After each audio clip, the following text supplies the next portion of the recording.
Ukraine President Vladimir Zelenskyy is outmaneuvering Donald Trump and checkmating Donald Trump yet again. Donald Trump is attacking Ukraine and he is attacking Europe. He wants Europe to be under the sphere of influence of Russia, just as Ukraine, and Donald Trump is trying to undermine both.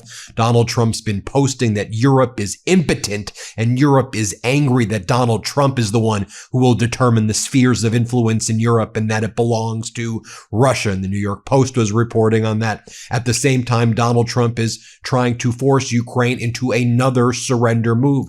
Donald Trump is saying, give up Donbass now. Give up the entire Donbass region, which Russia has not been able to take over in the war, but just give it to Russia. And Ukraine's like, we still control 30 to 35% of Donbass.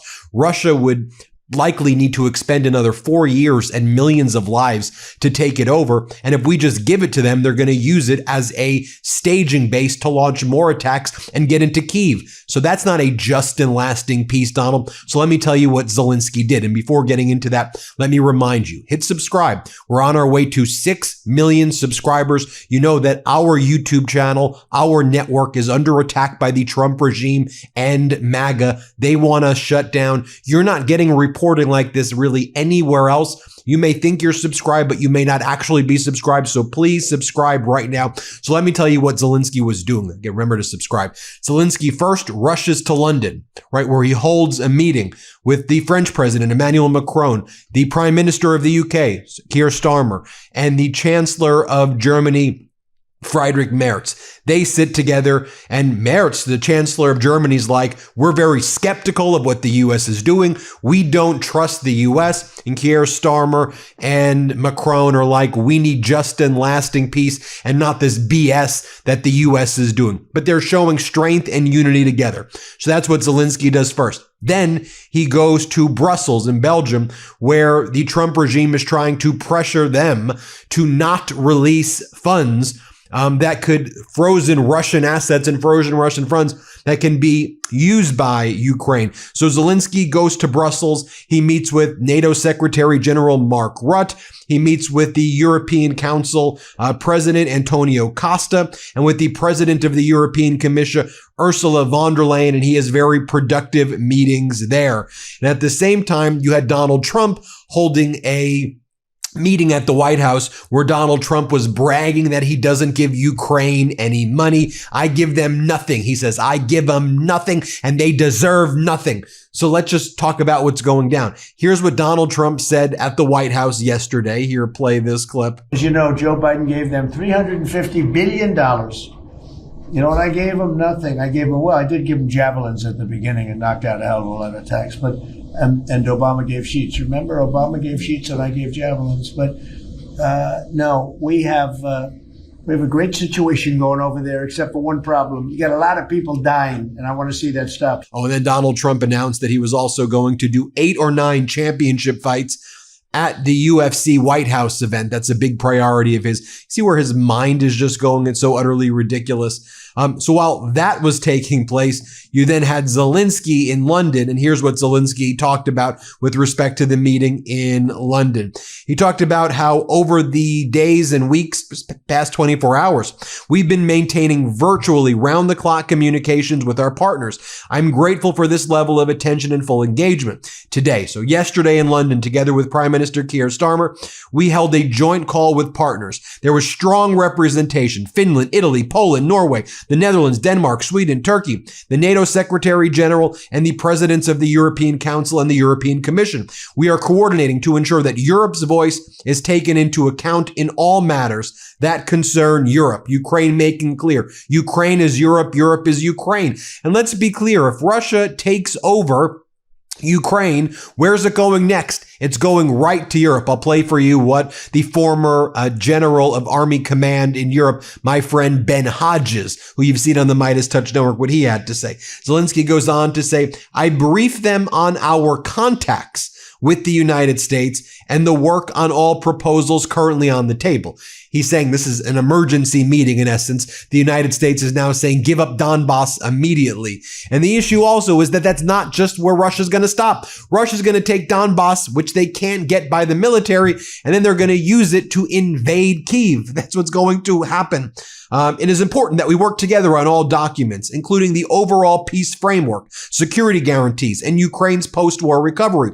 We spoke extensively about continued support for our country, bolstering air defense, contributions to the PURL initiative, and energy assistance are key priorities to sustaining our internal resilience amid Russia's attack on our people and our infrastructure. And those attacks are happening daily, right? On a daily basis, we're seeing drones, ballistic missiles strike Ukraine. In addition to that meeting, he had the meeting in Brussels where he spoke with, again, von der Leyen, Costa, and Mark Rutte, the Secretary General of NATO. Now, here's what Trump wants.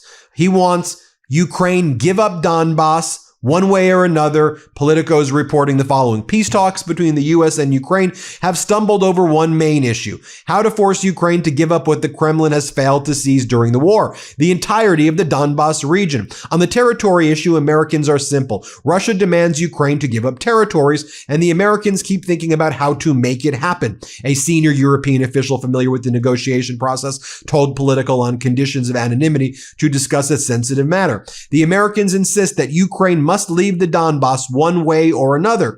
Ukraine has insisted that any peace deal must involve the war being frozen on current lines. At present, some 30% of Donbass is still in the Ukrainian hands. In general, the most realistic option is to stand where we stand, but the Russians are pressuring Kyiv to give up territories, the European official said, and the U.S. keeps pushing Ukraine to agree to the deal quickly, with President Donald Trump once again getting visibly frustrated with Kyiv.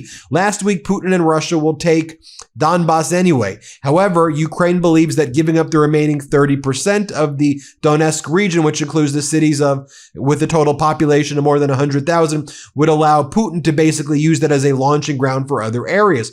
In August, Zelenskyy said it would take Russia about 4 years to fully occupy Donbass. Therefore, it is important how America will behave as a mediator, or will it lead towards the Russians? That's leading towards the Russians. Donald Trump is Russia, Russia, Russia for a reason, because Donald Trump loves Russia, Russia, Russia, and he wants to be Putin's bootlicker. That's what's going down.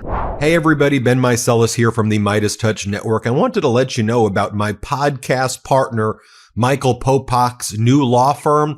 It's called the Popak Firm.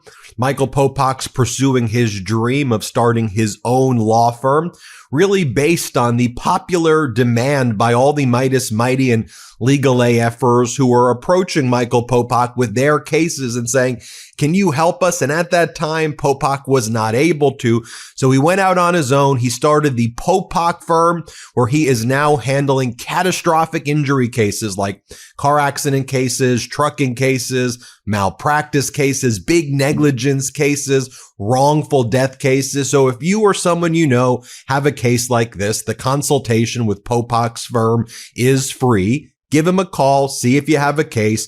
It's thepopakfirm.com, thepopakfirm.com, or you can call 877-POPOK-AF, P-O-P-O-K-A-F. So 1-877-POPOK-AF. Give Michael Popak a call.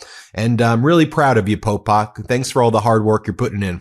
So let me show you what went down in this meeting that took place between Germany's Chancellor, the Prime Minister of the UK, and the President of France. Here you'll see Germany Chancellor Merz saying that he's skeptical about some details in America's peace plan. Here, play this clip. And that's why we need to make some important decisions. I'm skeptical about some of the details which we are seeing in the documents coming from US side, but we have to talk about that.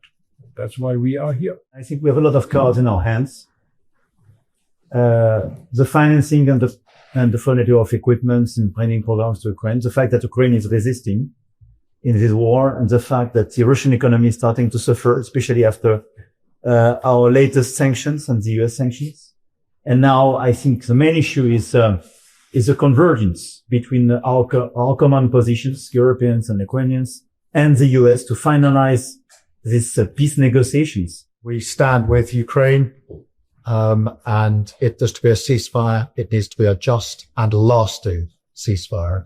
And that's why it's so important that we repeatedly set out against forward matters about Ukraine for Ukraine. And then yesterday or 2 days ago, when Donald Trump was at that bizarre Kennedy Center event thing that he was doing, he said that he's disappointed that Zelenskyy has not read the proposal to give up Donbass. Zelenskyy has read the proposal. He knows it's traitorous and treasonous, and that if he gives up Donbass, he's giving up all of Ukraine. He knows what your plan is. Your plan is to do that, and then the Trump regime is pressuring Brussels, pressuring Belgium to not release any of the frozen Russian funds, which it controls, because Donald Trump wants to give it back to Putin, and Trump wants to take a percentage of it for himself. That's what's going on. Here's what Donald Trump said at that weird event last night or 2 nights ago. Here, play this clip. What's your next step in Russia-Ukraine talks after last week's negotiations? So we've been speaking to President Putin, and we've been speaking to Ukrainian leaders, including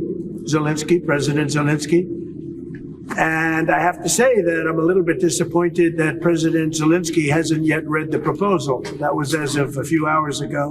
His people love it, but he hasn't. Russia's fine with it. Russia, I guess, would rather have the whole country when you think of it. But Russia is, I believe, fine with it. But I'm not sure that Zelenskyy is fine with it. His people love it, but he hasn't read it. So someday you'll explain that one to me, Jeff. I don't have an explanation, sir. And folks, things are moving very, very quickly here, and it's important that we keep up with all of the events. As we know, Prime Minister Modi of India has been meeting with Putin, and as the United States has alienated India, India is looking to see who its allies are going to be. So India is now looking to Russia and not the United States, and India is looking to its BRICS relationship, where it views the U.S. as being hostile to it as a result of Trump's conduct.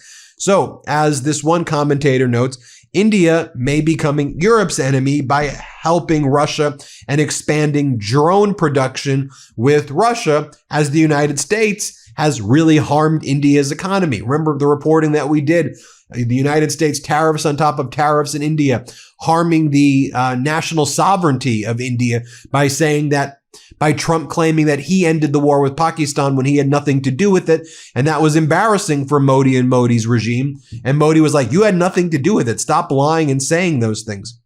Another thing, just so you can see the utter weakness taking place, this is not getting enough attention while all of this is happening. You have Japan summoning the ambassador from China to go and meet in Japan, while the United States remains absolutely silent, as there's a major, beyond diplomatic issue right now between Japan and China, as Japan said that it would need to step in to protect Taiwan if China invaded. China then threatened to kill the new Prime Minister of Japan, Takaishi. Prime Minister Takaishi, she then asserted herself and said, we're going to be very clear about protecting our territorial areas. China is now using its radar systems and weapons to lock onto Japan's flight missions in the areas. Japan's lodged formal international complaints. The United States has remained silent. In fact, Trump's remained on Xi Jinping's side and called up Prime Minister Takaishi of Japan and told her, you got to really chill. You got to relax when it comes to China. Stop saying things that make Xi Jinping upset. And at the same time, Donald Trump has just authorized American semiconductor chips that should be classified and kept here in the United States to be sold in China by NVIDIA to pump up the stock market and help NVIDIA's bottom line, and to help China at the expense of America's national security here. So you have all of these developments taking place. We need to keep track of them all right now. But you see Zelensky's move to kind of firmly cement his strength and his relationship in Europe, and making it clear that at this point it's basically the United States and Russia. Although it's really kind of Russia, China, North Korea, Iran, India is being pushed in that direction. You have Europe, Canada, Australia, and the U.S. Donald Trump's there talking about UFC fights and using the might and the strength of the United States in order to, in addition to bragging about UFC fights, to undermine Ukraine, but without any clear objectives of how this is going to help the United States. It's going to be hurtful to the United States. It's going to be devastating to Ukraine and Europe. It's going to prop up Putin. And in fact, you should look at the reporting that I did on the NDAA, the National Defense Authorization Act, which is the big military spending bill.